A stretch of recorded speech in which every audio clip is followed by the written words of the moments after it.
The return of Black Butler was not something I was expecting anytime soon, so when the announcement last year showcasing a brief trailer of Ciel and Sebastian dropped, it blew me away with its stellar animation and attention to detail. However, my initial excitement for this new season quickly faded after learning what the season was going to be about. The character designs were another thing that bothered me at first because due to the new staff working on the anime, they looked quite different than what I was used to back in seasons 1 through 3, where the characters looked sharper with the colors being darker than they are here in this season. Thankfully, with the release of other trailers and the actual season dropping, many of my worries were put to rest because now I've grown to enjoy these new designs. To me, they honestly look a lot better than before and fit the series and characters more as a whole, especially for this season where everything is supposed to be more elegant than the normal dark and grim content we were used to in the beginning. Despite me saying that though, Clover still does a wonderful job at portraying the darker aspects and keeping the atmosphere when the scenes call for it. The characters and the atmosphere aren't the only thing that has changed though, as the animation as a whole for this series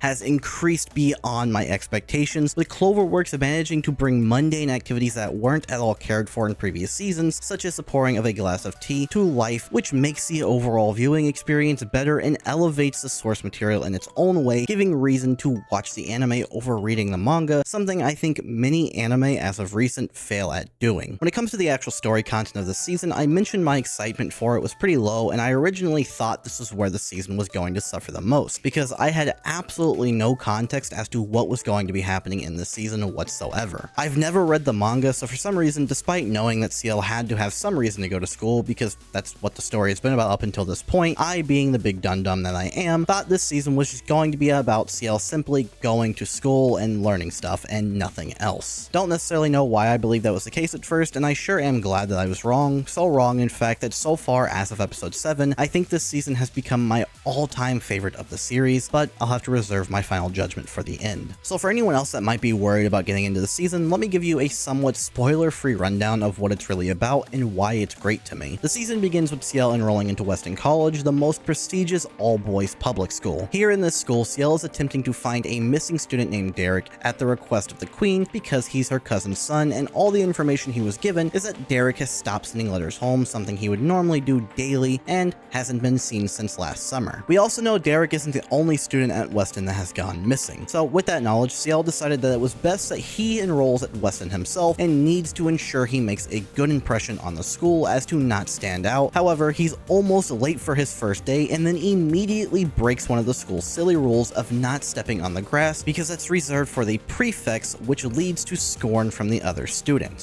Stepped on the lawn.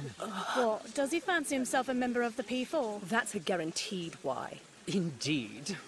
What on earth? This scene is where we got our first real look at the school's prefects or house leaders and learn a bit more about the school's houses themselves, which is honestly just a knockoff of Harry Potter, where instead of Gryffindor, Hufflepuff, Ravenclaw, and Slytherin, we have Scarlet Fox run by Edgar Redmond, Sapphire Owl run by Lawrence Bluer, and the house that Ciel was placed in by the headmaster, then Green Lion run by Herman Greenhill, and finally Violet Wolf run by Gregory Violet. Later on, we do learn that Ciel needs to befriend the prefects and their drudges in order to get in any sort of contact with the headmaster of the school, because only they are ever granted meetings with him, and so pretty much the entirety of the season is Ciel doing whatever he can to get on their good side while also plotting behind the scenes like he normally would to learn more about what happened to Derek, only to eventually hit a wall when trying to go about things in a different way than speaking with the headmaster, ultimately leading to him coming up with a different plan in order to get into a tea party to speak with the headmaster. Now, as a shonen nerd and someone that really loves any sort of fighting or action in anime, something I will say I was extremely worried about getting into the season was the fact that there would likely be zero action sequences in it at all, because it's not like Ciel would want to harm or kill children unless he has to, and I mean, what reason would there be to do that in a school? And don't get me wrong,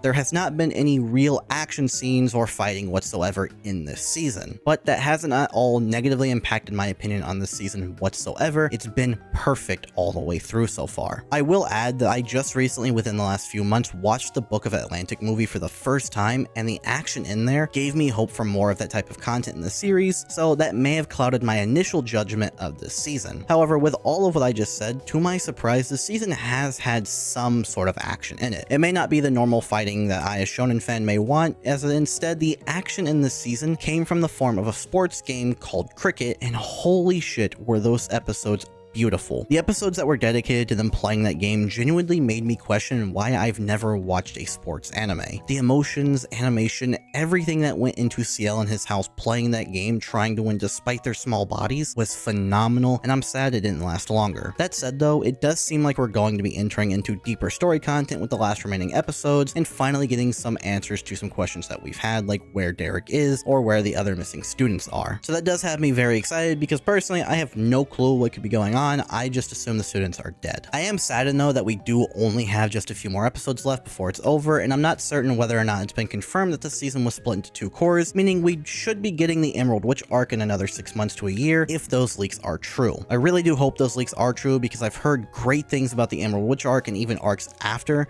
but we'll just have to wait and see. Hopefully we don't have to wait years and years for more seasons. So that's been my experience with Black Butler's newest season. I personally love it. Please let me know how you all feel about it down below, and I'll catch you in the next one.